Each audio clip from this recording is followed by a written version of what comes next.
Welcome to today's Tech Tuesday. Here are some tips and tricks to use on Windows Server 2019.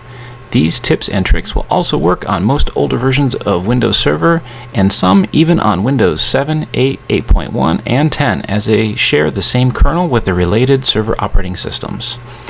You can jump around using the chapters in this video and be sure to check out the description for more info as well.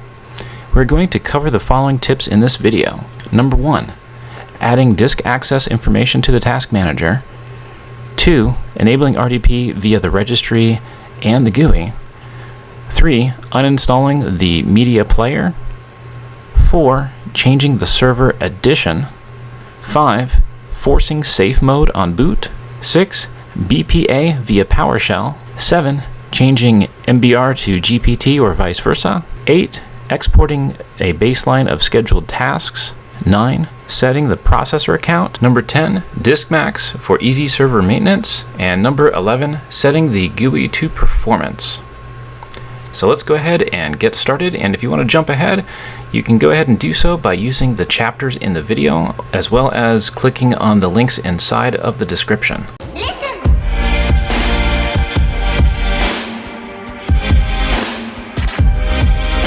So if we go ahead and open up the task manager here, when we come over to performance, you'll notice that you don't see anything about the drives that are in it. So to go ahead and add that so that you can see it inside of the task manager just like you would on Windows 10, we go ahead and open up a command prompt as administrator, and then just type in diskperf space hyphen and then the letter Y. And then now you can see both logical and physical disk performance counters on the system are automatically enabled on demand. Raw counters are also enabled for I/O control disk performance. So now if we close this, close it and then reopen it,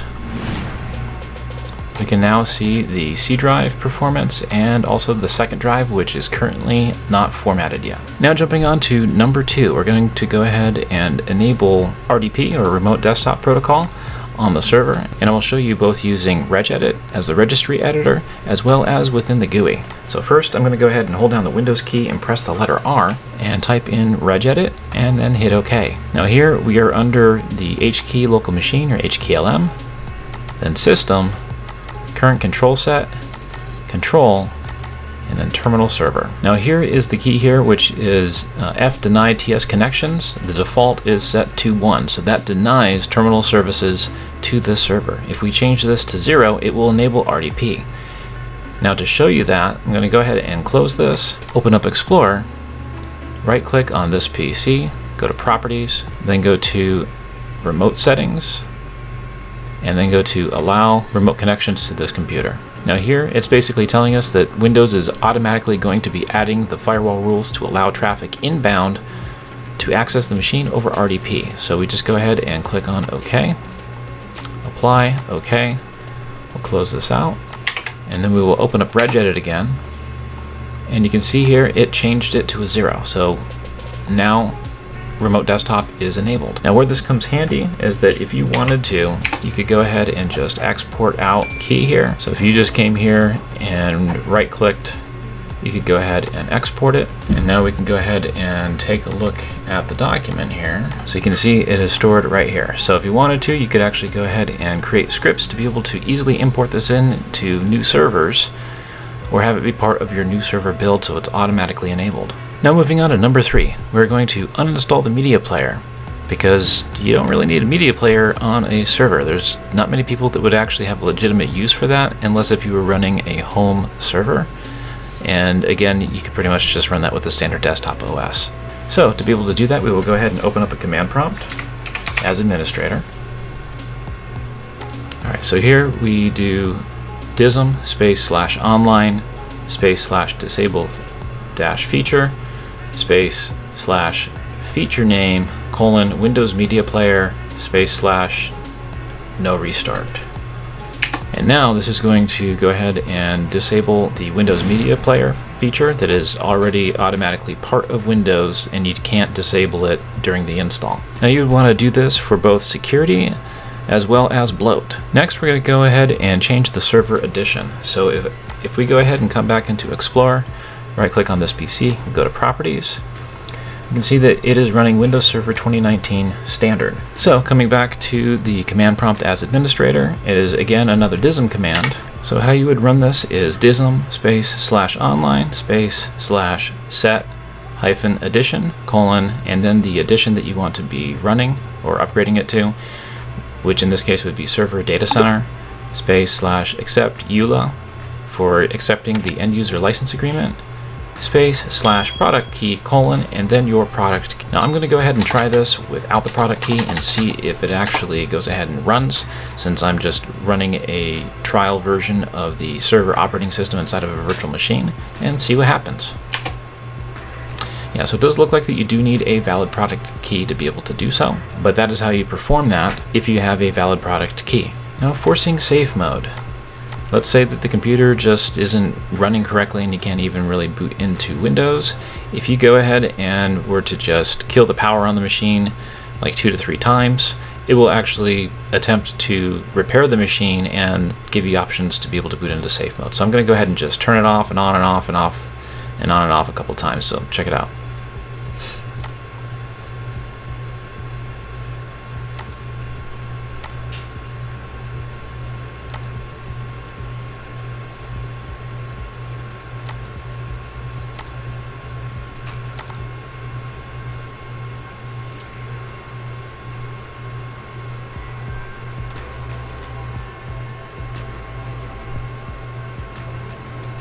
Alright, so now we are up to the recovery options here, and if we go ahead and go to see advanced repair options, and then go ahead and click on troubleshoot, and then click on startup settings. And here it's basically saying that if we go ahead and click on restart, it will allow us to be able to go ahead and configure it for one of these options here. So we'll go ahead and hit restart. And then here you can go ahead and select safe mode with networking, or just the command prompt. You can also enable other features such as boot logging, low resolution video, last known good configuration, debug mode, and so on. And of course at the very bottom, start Windows normally. Moving on to number 6, running BPA via PowerShell. So to do that, we'll go ahead and open up a PowerShell prompt as administrator. And then from here, we just go ahead and run this simple command. So it's get-bpa model. And then we will go ahead and pipe that into invoke BPA model. And that's going to go ahead and run the best practices analyzer right from the command line in PowerShell. Now, because I crashed this machine multiple times beforehand on forcing it to get into safe mode and haven't checked to see if anything needs to be repaired, all of these errors could be related to that. So I will go ahead and do this again with a fresh VM and show you the results. Alright, so I went ahead and rebuilt the VM. I'm going to run the BPA again from PowerShell and see how it performs. So I'm opening up Windows PowerShell as administrator. So here again, I'm going to be running get-bpa model and pipe that into invoke BPA model. And hit enter. And let's see what it returns. Alright, so it looks like that the results are basically the same. So just wanted to confirm that and make sure that I didn't screw up the VM with all of the hard power crashes. Alright, so this is the same result as before after crashing the machine many times. I went ahead and rebuilt the machine and the results were the same. So let's just go ahead and continue with this video. Moving on to number 7. Changing MBR to GPT and or vice versa. Now to go ahead and do this, the disk does need to be blank. If we take a look here, we only have the C drive showing, even though I do have another drive that is installed into this VM.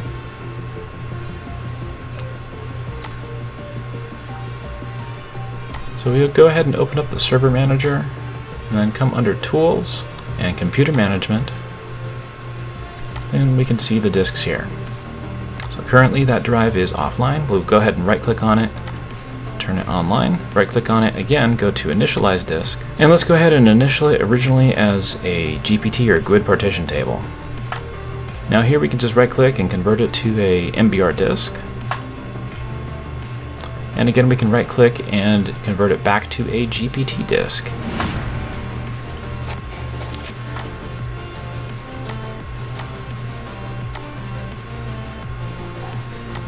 Now here I'm going to go ahead and just format it and create another volume.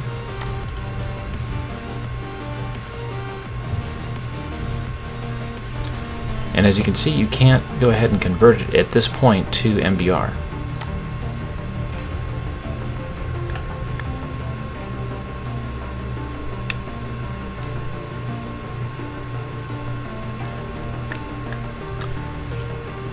Now if we go ahead and delete the volume, we can come back here and convert it to an MBR. So the drive must not have anything partitioned on it to be able to convert it back and forth. So before doing this, if the disk is in use, then you definitely want to go ahead and make sure you have a full backup before making this change. Now number 8 is exporting a baseline of scheduled tasks. Now there's many reasons why you would want to do this, but primarily after building a machine and configuring it exactly how you want it, it's best to go ahead and back up all of your scheduled tasks so that later on, if the machine was ever suspected to be compromised, you can go ahead and run a diff between the scheduled tasks that you exported originally and the ones after the point in time in which is in question on that machine. Now to do this, we're going to go ahead and open up PowerShell ISE as administrator.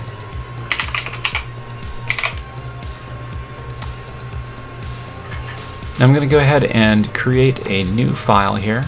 Now I'm pasting in from another site that I will go ahead and have a link in the description below so that you can copy this.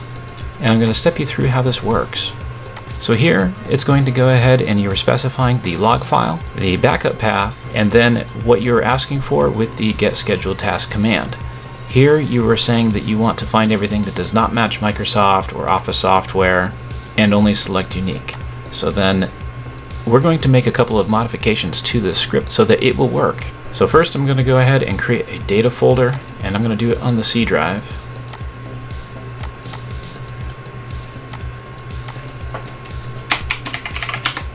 Now you can see that you have a folder also called logging and then tasks. So I'm going to go ahead and create those subfolders.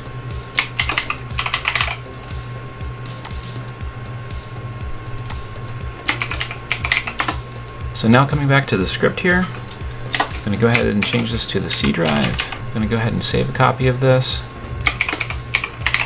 Now I like to create my own scripts folder right off of the root of the C drive. And then when it's for PowerShell, create another subfolder for PowerShell. But you can save it wherever you would prefer to. So I'm going to go ahead and just highlight this here and remove that. And let's go ahead and hit run. It'll go ahead and save it, and then you can see that it is saving out every single file for your scheduled tasks. Alright, so it went ahead and finished. So now if we go ahead and go into that data folder,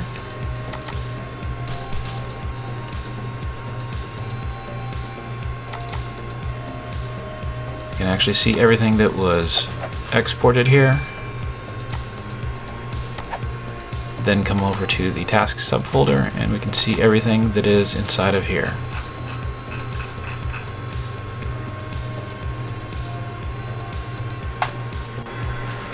Alright, so now we're going to go ahead and create another folder here called Data 2, also containing the same subfolders as well.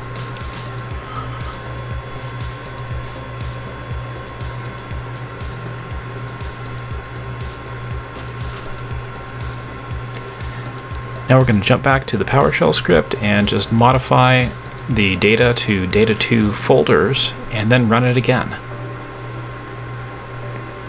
Now I'm doing this after installing Chrome and WinMerge on this machine because Chrome adds scheduled tasks to the system so that you will be able to see that there is a difference. So here is the log file.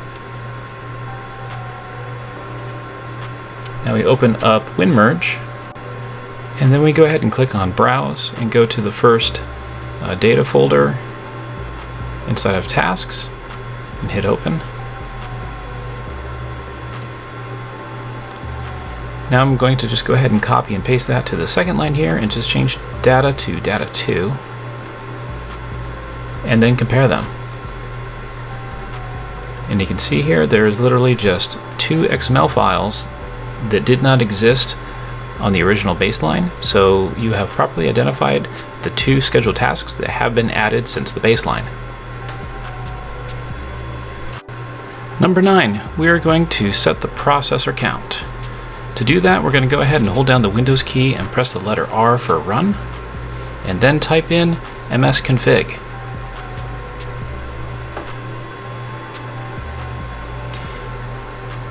Next, we're going to go ahead and come over to the boot tab, which is the second tab right over here, and then make all of the changes permanent. Then come under the advanced options, and then go ahead and check this box right here, and then you'll see a drop down where you can select how many processors are in your computer. Now go ahead and hit apply, yes, and then OK, and we could just restart later is fine. Now, the interesting backstory to this tip is that many years ago, one of the best practice guides by either HP or Dell had this listed in there, and they gave a brief explanation that since all systems only have one CPU to boot, that is the default setting, and for best performance to go ahead and change it to the number of CPUs that are within the system. But if you know any more information about this, go ahead and drop a comment down below and let us know. Now, number 10 is Diskmax. Diskmax is a free utility written by Kashi John that basically automates a lot of the system maintenance tasks that you might have to manually perform from time to time. Now, I'll have a link in the description down below on where you can download this from, and I went ahead and copied it over to the VM and we'll install it next. So here we are starting to install Diskmax here. Just a couple of clicks and it'll be done. Now here, if you want to, you can go ahead and put in some exceptions for the sites that it's trying to access, or you can just cancel out of it, either which way. I'm just going to go ahead and cancel out of those. Just go ahead and accept the default. And then here are the different things that you can go ahead and clean. You can just do like a user clean, or a system, or full system plus. So I'm going to go ahead and just do it all through system plus. Now here we'll go ahead and hit next. Now we can go ahead and unselect boxes that if we don't want to use them, if we don't want to perform that task, and same thing over here as well. Now for the local user, because I want to be able to keep the history of the browser as well as any type of form data, I'm going to go ahead and uncheck these, and it will not clean that for this one user that I'm logged in as now.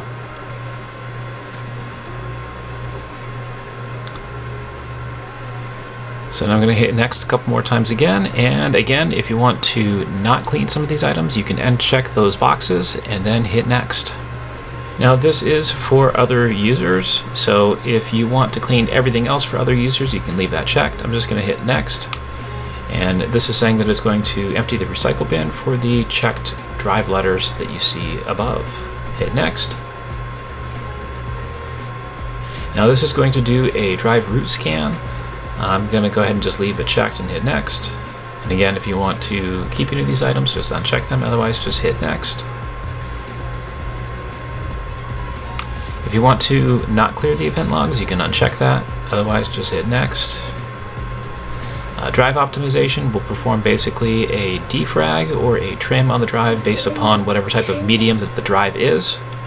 Alright, and then go ahead and run it. Now, it's going to try to check to see if there's an update. Alright, so I'm going to go ahead and hit next and let it run. Now because Internet Explorer is running, it's going to automatically close it, but I'm going to go ahead and just hit yes so it closes it for us. And now we just go ahead and let Diskmax run. You can see everything that it is cleaning as it is running through all those different tasks, and right now it is optimizing the WinSXS folder, which if you have lots of Windows updates and stuff installed and other programs, then this can save a substantial amount of storage. Now it's clearing out all the event logs. It's optimizing the drive. And now it's done, and you can see that it saved several hundred megabytes of storage. And this is on a server that is a brand new fresh build. No updates have been installed yet. Number 11, we're going to go ahead and set the GUI to performance and click on Explorer, right click on this PC, go to Properties, and then you just click here for the advanced settings and settings again. And everything by default is set to what your computer can handle, but you can go ahead and either manually deselect them or just set it for the best performance, which is going to disable all of these. Going to go ahead and hit OK, and OK again. Now what it's done is it's basically turned off just other visual effects that take a little bit more additional overhead, which now you can regain that performance cost by disabling it. And this works on both Windows servers as well as Windows Desktop. And again, thank you for watching. If you found this video informative, go ahead and slap that like button if you haven't already, and be sure to share it out on social media and like that shared post. And also go ahead and click on subscribe if you haven't already, and click on the notification bell if you'd like to be notified of every future release. And again, I will catch you in the next one. Thank you for watching.